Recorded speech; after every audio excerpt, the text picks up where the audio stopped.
বিসমিল্লাহির রহমানির রহিম।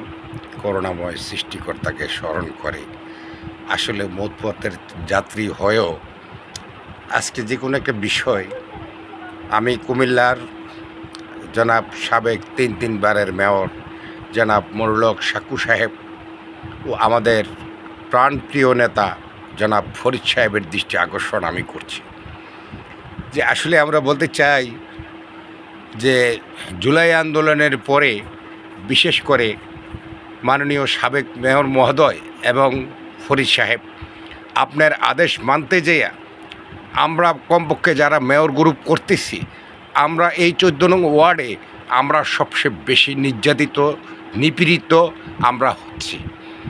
আমি আপনাকে বেশ কয়েকবার বলেছিলাম যে ফরিদ সাহেব আপনি আপনার আগের রূপ দেখাতে হবে।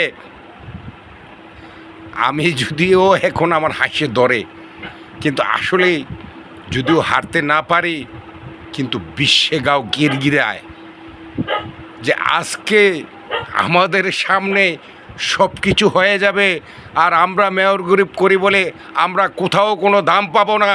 না, আমি আবারও বলতে চাই মেয়র মহোদয় ও জনাব ফরিদ সাহেব আপনি আগের মতো গর্জিয়ে উঠুন। আমি মেয়র মহোদয়ের দৃষ্টি আকর্ষণ করতে চাই 14 নং ওয়ার্ডের দায়িত্ব খুদ আপনি নিজে নেন এবং আপনি ফরিদ সাহেবকে হুকুম দেন।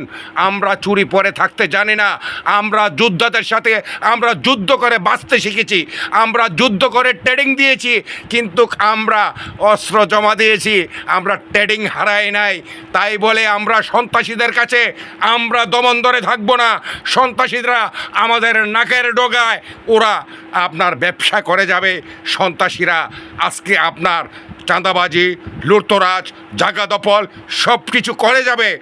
আজকে আমি পেশিসের নাম বলবো না, আমি মাননীয় মেয়র মহোদয়ের সাথে যোগাযোগ করে সেই পেচিসের মুখোশ আমি খুলে দেব সারা বাংলাদেশের মিডিয়ার সামনে।